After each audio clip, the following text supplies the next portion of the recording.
भाई और भौणी माने आशा करछि समस्ते भलरे थिबे एवं खुशी रे थिबे। Odisha collector office recruitment 2025 Odisha collector office तरफ आसी सारी नुआ वैकेंसी जहाँकि रही कोऑर्डिनेटर एवं असिस्टेंट पोस्ट पई एथिरे आपनको सैलरी देखिया मिल 35,000 पर मंथ रही यार सैलरी। चलतु जानिबा यार ओवरव्यू डिटेल्स। सर्वप्रथम Odisha collector office recruitment 2025 organisation name office of the collector and district magistrate Khordha. Type of job contractual रहिबो आपनकर एथिरे जॉब कैटेगरी ब्लॉक लेवल रे जॉब रहिबो आपनकर। नेम ऑफ द पोस्ट म आपन कहितली कोऑर्डिनेटर एंड एमआईएस असिस्टेंट रो वैकेंसी रही। एप्लिकेशन मोड ऑफलाइन आपन को इंटरव्यू माध्यम पोस्ट को क्रैक करबा पड़िबो। Who can apply all Odisha candidate Odisha रे समस्त पिला एही पदवी को आवेदन करि परिबे। प्लेस ऑफ पोस्टिंग ओडिशा रे ही यार पोस्टिंग रही। इंटरव्यू डेट रही 4/7/2025 4/7/2025 रे आपन को इंटरव्यू देबा पई पड़िबो। नेक्स्ट रही gender both male and female candidates उभय पुओ एवं झियो एही पदवी रे आवेदन करि परिबे।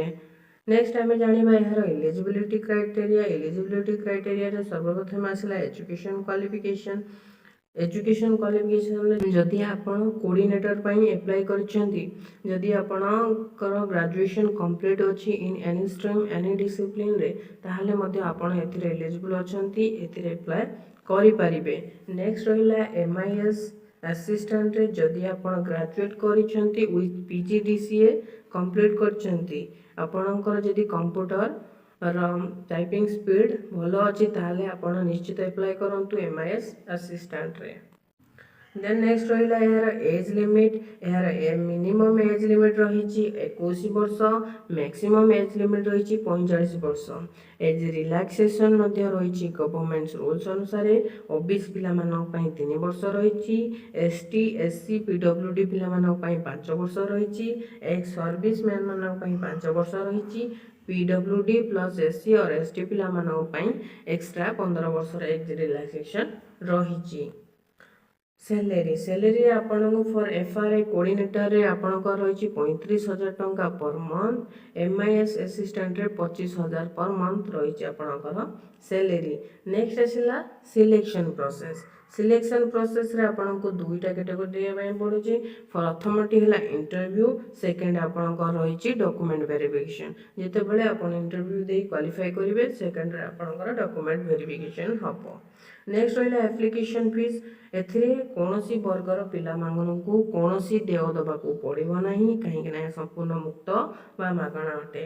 नेक्स्ट टाइम देखिबा ओडिशा कलेक्टर ऑफिस रो जो रिक्रुटमेंट रही तार कोन सब इंपोर्टेंट डॉक्यूमेंट्स रे आपन कहिया बानी गले क्वालिफिकेशन सर्टिफिकेट जहां भी आपनकर क्वालिफिकेशन एथिरे मागिचे एथिरे कोन मागिचे जदि आपन कोऑर्डिनेटर रे अप्लाई करिछने ताले आपनकर ग्रेजुएशन रो सर्टिफिकेट जदि आपन एमआईएस असिस्टेंट रे अप्लाई करिछंती ताले आपनकर ग्रेजुएशन रो सर्टिफिकेट सहित पीजीडीसीए रो सर्टिफिकेट मध्ये मागिची।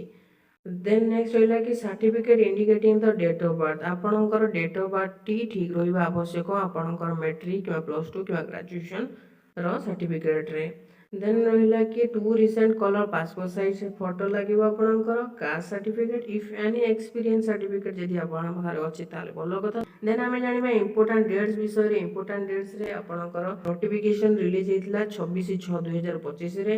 इंटरव्यू डेट रही आपनकर 4/7/2025।